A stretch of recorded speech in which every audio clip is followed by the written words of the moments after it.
Bonjour à tous. From day one, our government has been working with the provinces and territories to keep Canadians safe and address this pandemic. And this morning, I want to begin with an update on where this work stands. Yesterday, the Premiers and I, along with Deputy Prime Minister Freeland, had our 11th First Ministers' meeting since this crisis began. We discussed the very concerning reports regarding certain long-term care homes in Ontario and Quebec. What the Canadian Armed Forces reported is deeply disturbing. That any senior would face this kind of treatment is unacceptable. And as I said to the Premiers, our government will be there to support them as we work together to ensure that our elders receive the care they deserve. In our meeting, we also talked about what we need to do together to help businesses reopen and get people back on the job while keeping our communities safe. Moving forward, it will become even more important to quickly identify and then isolate this virus. To do that effectively, we need to coordinate across the country. A number of provinces have already reached out to us for support on contact tracing, and our governments are currently working together on a data sharing platform. And yesterday, First Ministers were briefed on the work being done by the COVID-19 Immunity Task Force, which will coordinate blood test surveys across Canada. The Premiers and I also spoke about support for workers during this difficult time.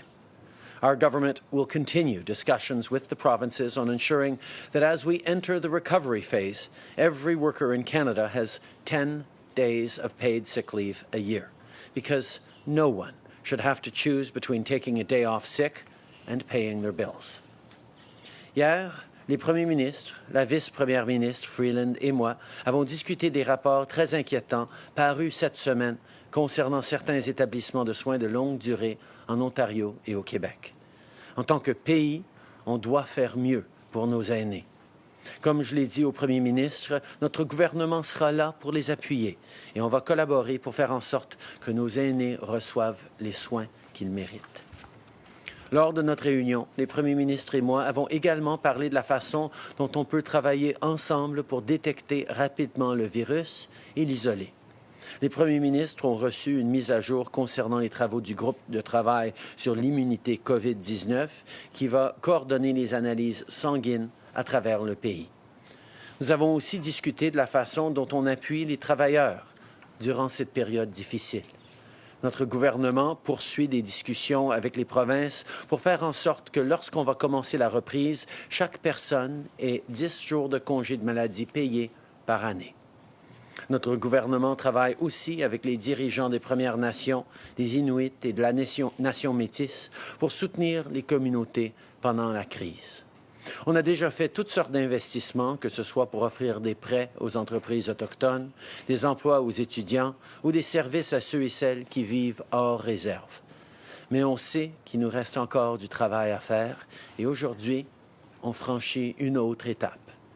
This morning, I can announce that we are investing $650 million to support Indigenous communities on health care, income support, and new shelters for women. Let me start with the first pillar, which is healthcare. Although we've made progress, there are still communities that are not properly equipped to handle a COVID-19 outbreak, and we need to address that. That's why we're investing over $285 million for public health in First Nations, Inuit, and Métis communities. These funds will go toward more nurses, will help procure specialized supplies, and will support work with First Nations, Inuit, and Métis communities on continued community-driven responses. Having the right health care is essential, but it isn't the only concern facing communities right now. Because of this pandemic, a lot of people also need a hand in paying for the basics. So, as a second pillar of this investment, we are boosting the On-Reserve Income Assistance Program. This money will support people living on reserve who need help paying for things like groceries, cleaning supplies, or rent.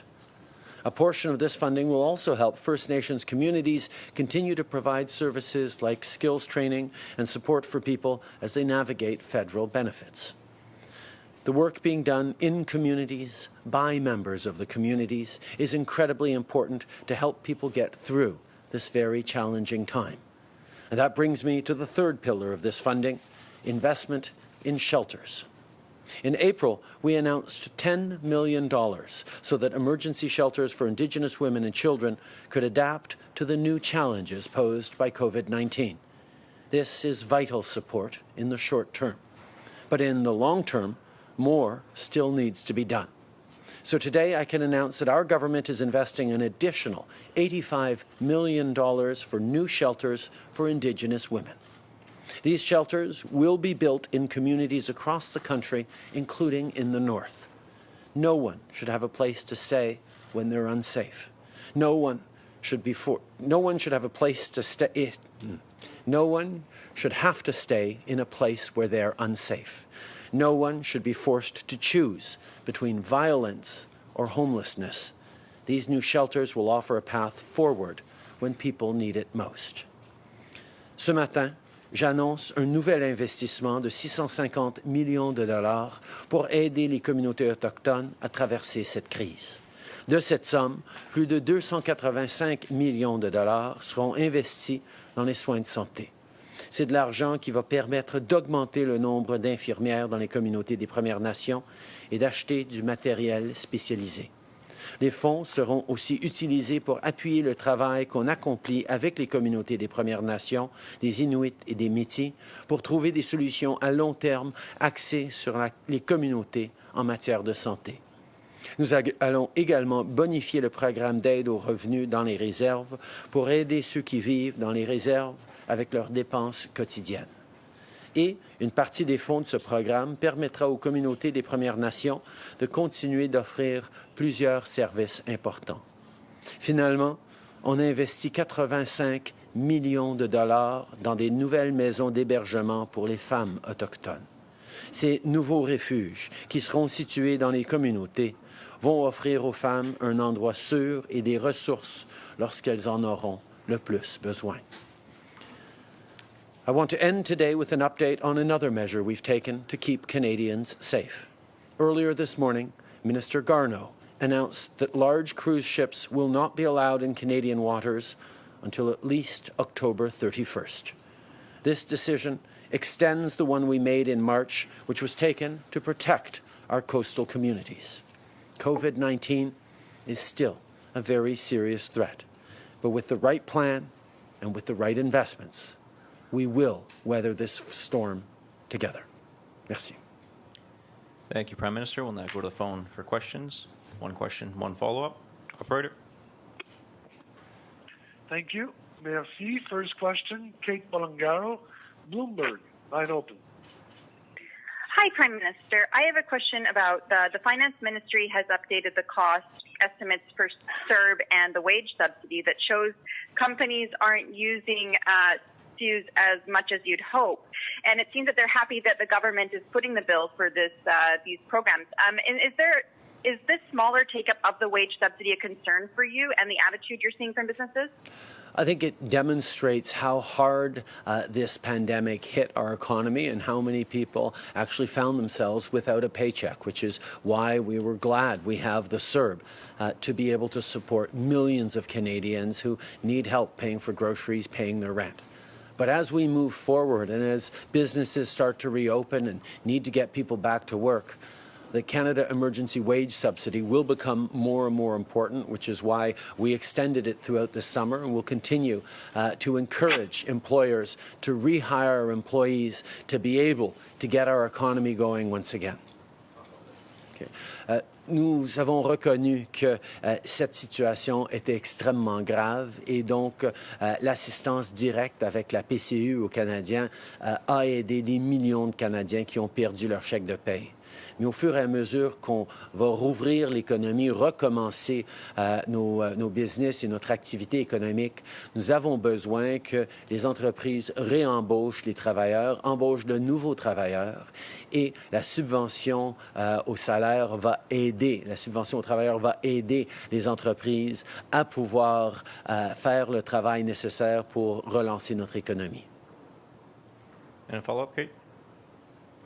So while China has remained quite vocal and firm in pursuing its more aggressive foreign policy, including towards Canada with the Meng case that we saw continuing on Wednesday, and Canada has been rather avoidant in using strong words against China. I'm wondering how much more aggression from Beijing will it take for you to stand up to Xi Jinping, and are you afraid of him?